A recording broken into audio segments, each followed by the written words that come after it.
শিক্ষার্থীবৃন্দ, আজ আমি আবার হাজির হয়েছি মাধ্যমিক রসায়নের অধ্যায় ২ পদার্থের অবস্থা যে অধ্যায় তার আরো একটি টপিক নিয়ে, সেটি হচ্ছে তাপীয় বক্ররেখা।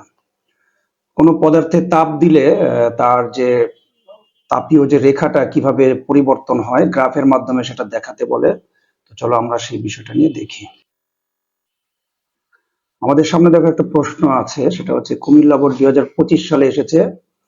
এক্স যৌগের গলনাঙ্ক এবং স্ফুটনাঙ্ক বলে দেয়া আছে 50°C এবং 150°C।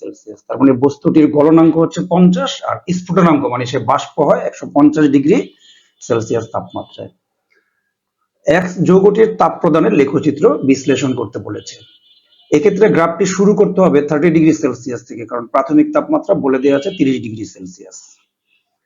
তো এরকম ক্ষেত্রে গ্রাফ কিভাবে আঁকবো দেখো। প্রথমে আমরা এরকম একটা এক্স অক্ষ নিয়ে নিব, তারপরে নিব হচ্ছে ওয়াই অক্ষ, এটাকে মূল বিন্দু নামকরণ করব বা ও নামকরণ করব। এটা হচ্ছে এক্স অক্ষ, এটা হচ্ছে ওয়াই অক্ষ। তো আমরা ওয়াই অক্ষ বরাবর হচ্ছে তাপমাত্রা গুলো নিব। আমাদের যেহেতু শুরুর তাপমাত্রা বলেছে 30°C, তো আমরা একেবারে শুরুতেই নিব 30°C থেকে। এরপর একটু গ্যাপে নিব 50°C, তারপরে নিব 150°C। এখানে মাঝের তাপমাত্রা গুলো না দেখালেও চলবে, আমরা গলনাঙ্ক দেখাবো 50-এ আর স্ফুটনাঙ্ক দেখাবো 150-এ।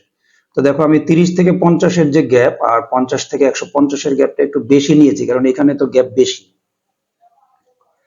তার মানে আমরা ওয়াই অক্ষে তাপমাত্রা ডিগ্রি সেলসিয়াসে নিয়েছি, আর এক্স অক্ষ বরাবর নিব সময়, মানে সময়ের সাথে সাথে এটা পরিবর্তন হবে। তো আমাদের গ্রাফটা শুরু হবে হলো ও বিন্দু থেকে 50°C পর্যন্ত উঠে যাবে, এবং এখানে আমরা একটা বিন্দু নাম দিয়ে দিলাম এ। এই এ অবস্থায় আসার পর কিন্তু পদার্থটি গলতে শুরু করবে এবং একটা নির্দিষ্ট সময় পর্যন্ত সে গলবে, এবং যতক্ষণ পর্যন্ত সে গলবে দেখো তার গ্রাফ কিন্তু উপরে যাচ্ছে না, তার মানে সময়ের সাথে কিন্তু তার তাপমাত্রা বাড়ছে না, সমান্তরাল থাকছে। আমরা এটা নাম দিয়ে দিলাম বি বিন্দু। তার মানে এ থেকে বি পর্যন্ত পদার্থটি গলবে, তার মানে এ থেকে বি পর্যন্ত অবস্থাতে তাকে কঠিন এবং তরল দুটো অবস্থাতেই তাকে পাওয়া যাবে। বি বিন্দুতে সম্পূর্ণ পদার্থ গলা শেষ হয়ে যাবে। যখনই সম্পূর্ণ পদার্থ গলা শেষ হয়ে যাবে তখন তার তাপমাত্রা আবার বাড়তে থাকবে, এবার 51-52 এভাবে করে। যখনই নাকি 150°C তাপমাত্রায় উঠে আসবে তখনই সে আবার বাষ্প হতে শুরু করবে। এখানে বিন্দুর নাম দিয়ে দিলাম সি, তার মানে সি বিন্দুতে পদার্থটি বাষ্প হতে শুরু করবে এবং একটা নির্দিষ্ট সময় পর্যন্ত সে বাষ্পে পরিণত হবে, এবং এই সময়টাতেও কি তার তাপমাত্রার কোনো পরিবর্তন হবে না। এই সি থেকে ডি পর্যন্ত পদার্থটি বাষ্পে পরিণত হবে, তার মানে এখানে তাকে একই সাথে তরল এবং বায়বীয় অবস্থায় পাওয়া যাবে বা বাষ্পীয় অবস্থায় পাওয়া যাবে।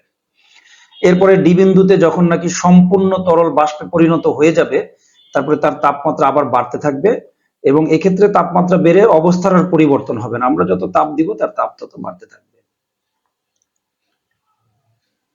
এই বিন্দু পর্যন্ত আমরা চিহ্নিত করে রেখে দিলাম।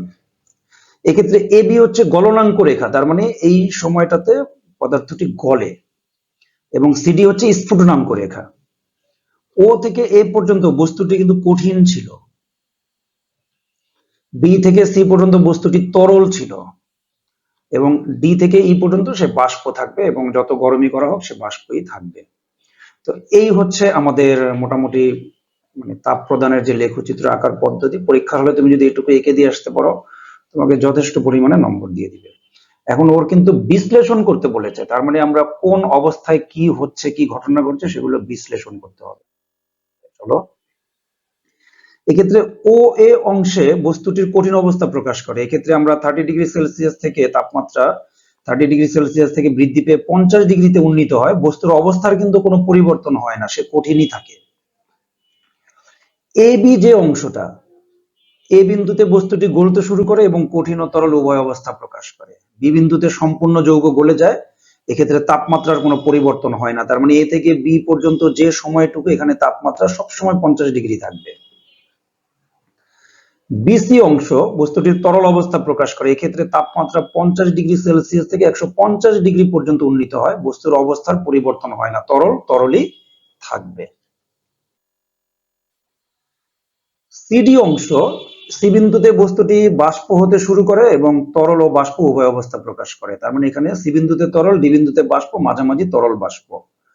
ডি বিন্দুতে সম্পূর্ণ যৌগ বাষ্প হয়ে যায়, এক্ষেত্রেও তাপমাত্রার কোনো পরিবর্তন হয় না। সি থেকে ডি পর্যন্ত যে সময় ব্যাপী দেখো সমান্তরাল রেখা আছে, তার মানে কোনো তাপমাত্রার পরিবর্তন হয়নি। ডিই অংশ বস্তুটির বাষ্পীয় অবস্থা প্রকাশ করে, এক্ষেত্রে তাপমাত্রা 150 ডিগ্রি থেকে বৃদ্ধি পেতে থাকবে, বস্তুর অবস্থার কোনো পরিবর্তন হবে না, সে বাষ্পই থাকবে। ব্যাস, এভাবে চিত্র এঁকে যদি ব্যাখ্যাটুকু দিয়ে আসতে পারো, তুমি কিন্তু 4-এ 4 পেয়ে যাবে ইনশাল্লাহ। ধন্যবাদ সবাইকে।